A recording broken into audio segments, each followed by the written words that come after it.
We have been redeemed as priests and kings to reign on the earth. Why are so many of us grounded? Because we have broken the covenant that entitles us to a majestic ride on the earth. Ecclesiastes chapter 10 and verse 5 to 18. If the iron is blunt, you don't sharpen the end, then you put in more strength. But wisdom is profitable direct. So we need direction. Direction. What is my assignment? And settle with it. Verse 15. He said, the labor of the foolish will is every one of them, because he knows not how to go to the city. So you learn the how. Towards the delivery of your assignment, the how. The how. It's a long journey. It's a long journey. The how is a long journey. And then woe unto your land when thy king is a child, and please eat in the morning, not for strength, but for drunkenness. Discipline.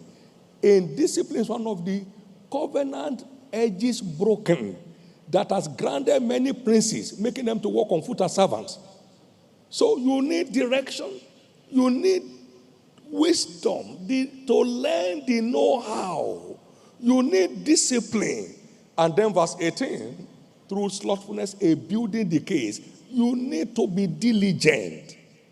So mark those four things: direction, knowledge, discipline, and diligence.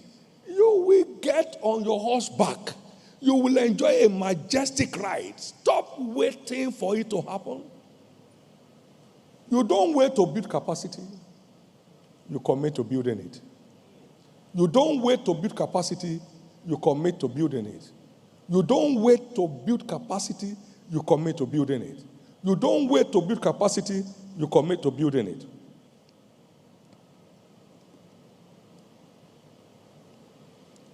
How to build spiritual capacity. Number one,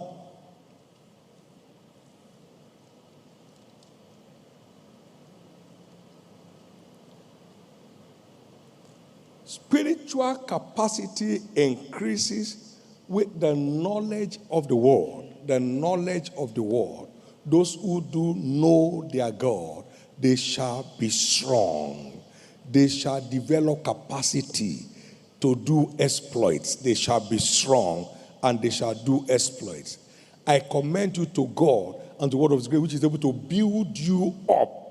So we build up principally in the word. We build up principally in the word. We build up principally in the word.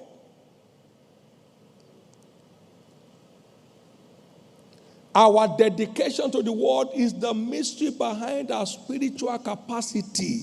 Spiritual capacity is enhanced by in-depth revelation of the word. When I say the word, I mean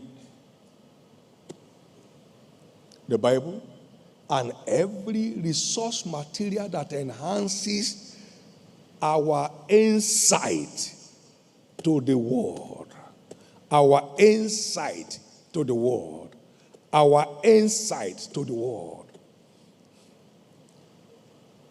I hosted New York Times one time to an interview, and they said, what do you do with your time?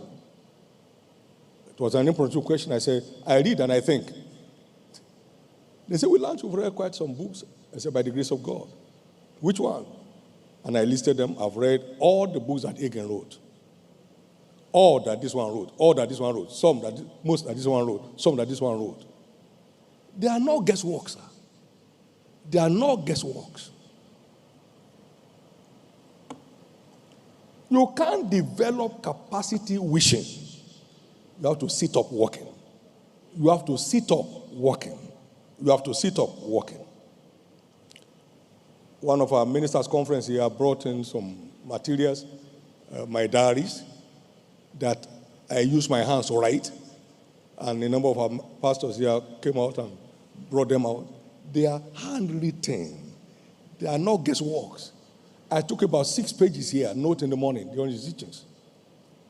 Yeah. Learning becomes a lifestyle for anyone who is genuinely committed to developing capacity. Learning becomes a lifestyle. Number 2, engage in spiritual exercises. Engage in spiritual exercises. Exercise thyself rather unto godliness. Engage in spiritual exercises. 1 Timothy 4:8. Engage in spiritual exercises, which includes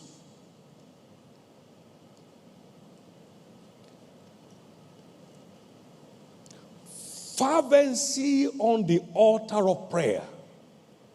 Fervency on the altar of prayer for continuous access to help, direction, and answers to our questions.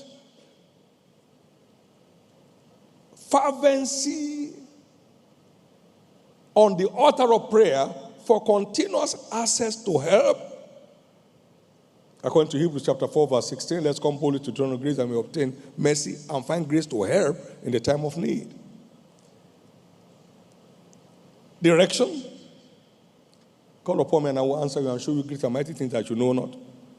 Answer to our questions.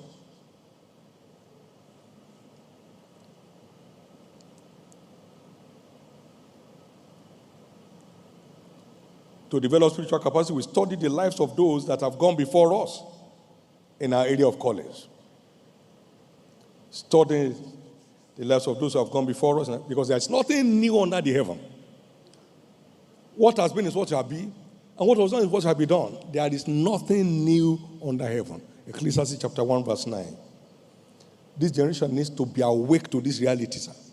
You need to be awake. You need to be awake to this reality. There can be no new generation without a root in the old. It is the seed from the old that gives birth to the new. Nothing new exists on its own without drawing from the old. Nothing. One generation shall serve you to another. It's a relay. You draw from one to move to the next, and they draw from the next to move to the next.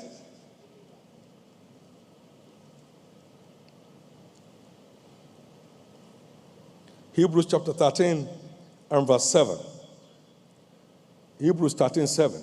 It said, remember them that have the rule over you, who have spoken unto you the word of God, whose faith follow, considering the results they command.